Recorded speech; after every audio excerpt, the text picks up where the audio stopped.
And during this time, it was the beginning part of ministry. And then I was a part of a church that this is a church where love abides, right? And so I'm learning how not only to love, but how to receive love. And that's a struggle sometimes, especially when you feel unworthy, right? When you don't know your value. And so what I did do is I panicked. And because I taught my children how to love, I taught my children how to pray. I taught my children that you overrule evil with doing the right thing. When my children saw this person, my children began to go straight into ministry, encouraging this person, motivating this person, building this person up. And when I tell you, that was the scariest thing I had ever witnessed in my life, because I had to learn that I could not only be talking about it, I had to walk this thing out. Even though I went a few years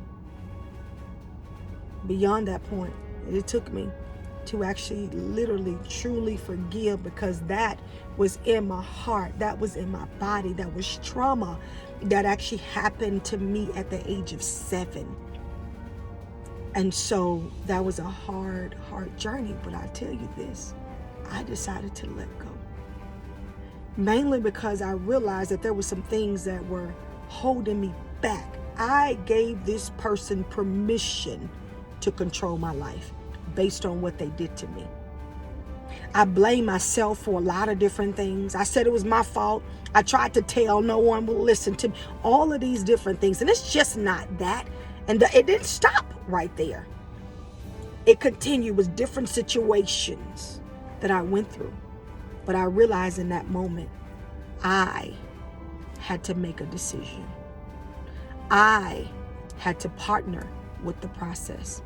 I had to partner with the God who knows all about the process. So I want to encourage you on today. I know it may be a lot.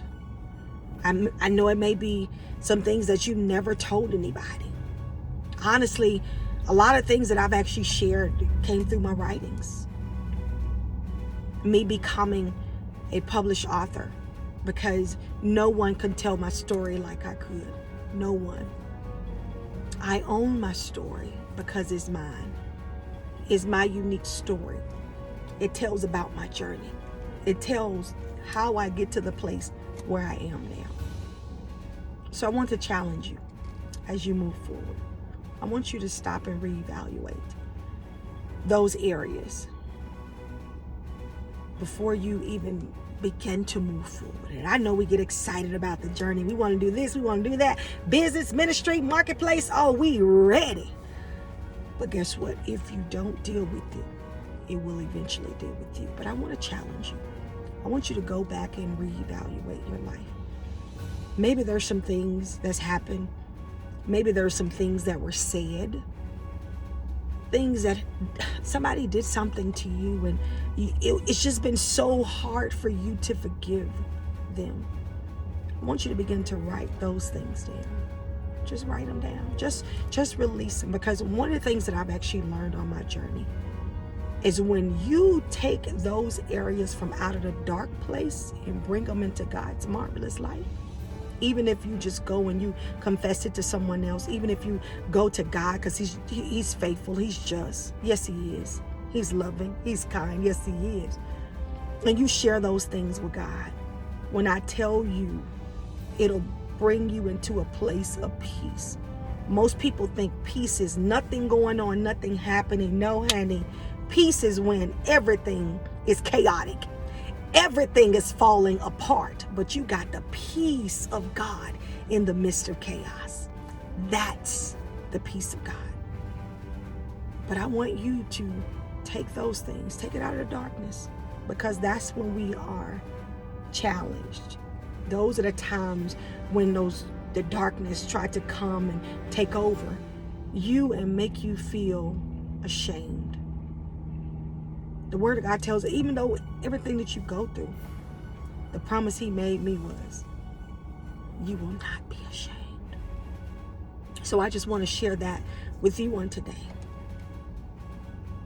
I may not have called out what you've dealt with or what you actually had to go through or what you've experienced, but I'm talking about unforgiveness. On today, I challenge you to choose forgiveness. On this day, whatever this day is, I challenge you to choose forgiveness. When I think about how much God has forgiven me, I choose forgiveness. I choose forgiveness. So in order for you to be in a peaceful state, you are not ashamed, and you're excited to move forward to your new and your next, I'm inviting you. Let go now. Okay? Now is the time for you to do just that. Let go. Remember, there's a process. Own your emotions. Own how you feel. Right? But know that God is there to love you through it. Get you a support system. A community of support who loves you. Even loves you through your struggles. Doesn't matter what you may be dealing with. Okay? So again, this is another moment of meditate, mandate, and motivate. Catch me on our next video. Until then, you continue to be encouraged, because you are awesome. And there are some amazing people that are waiting until you actually get through this journey, making it from your now to your next. I will see you on the other side, on the victorious side. I'll see you then.